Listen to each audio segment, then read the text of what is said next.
గుండ్లపల్లి గ్రామ ప్రజలందరికీ నమస్కారం. రేపు బుధవారం రోజు జరగబోయే గ్రామ పంచాయతీ ఎన్నికల్లో నేను సర్పంచ్ అభ్యర్థిగా పోటీ చేస్తున్న విషయం మీ అందరికీ విదితమే.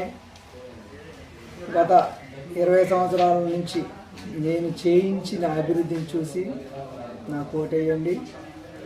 ఎటువంటి ప్రలోభాలకు లొంగొద్దు.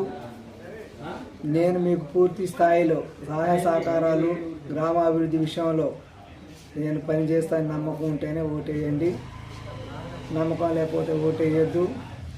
మీరు నన్ను 2013లో ఏకగ్రీవంగా ఎన్నుకున్న రోజు నుంచి గత ఎన్నికల్లో ఎంపీటీసీగా ఎన్నుకున్న వరకు నేను చేసిన అభివృద్ధి మన గ్రామానికి సుమారుగా నేను 20 కోట్ల రూపాయల నిధులతో సరే గతంలో 2013 మంత్రివర్యులుగా ఉన్నటువంటి ఉత్తమ్ కుమార్ రెడ్డి గారి సహకారంతో 2014లో వివిధ అధికారుల సహకారంతో మరియు తిరిగి ఇప్పుడు మంత్రి గారి సహకారంతో మన గ్రామానికి కావాల్సిన పనులు పూర్తి చేయించే బాధ్యత నాది.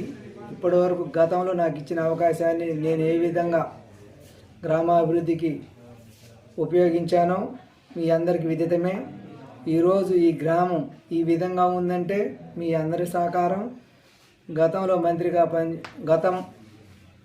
మంత్రిగా పనిచేసినటువంటి ఉత్తమ్ కుమార్ రెడ్డి గారి సహకారం కానీ, మరియు నేడు మన రాష్ట్ర మంత్రివర్గంలో మంత్రిగా ఉన్నటువంటి మరియు ఉత్తమ్ కుమార్ రెడ్డి గారి సహకారంతో జరగబోయే అభివృద్ధి పనులలో మీ అందరి తోడ్పాటు కోసం నన్ను గెలిపించినట్లయితే నేను మిగిలిన పనులన్నీ పూర్తి చేసే అవకాశం నాకు మీరందరూ కల్పిస్తారని ఆశిస్తూ నా యొక్క ఉంగరం గుర్తుపై ఓటు వేసి నా తరపున వివిధ వార్డుల్లో పోటీ చేస్తున్న అభ్యర్థుల యొక్క గుర్తులు గ్యాస్ పొయ్యి, గౌను, స్టూలు గుర్తుపై మీ అమూల్యమైన ఓట్లు వేసి గెలిపించవలసిందిగా అందరినీ వేడుకొంటున్నాను.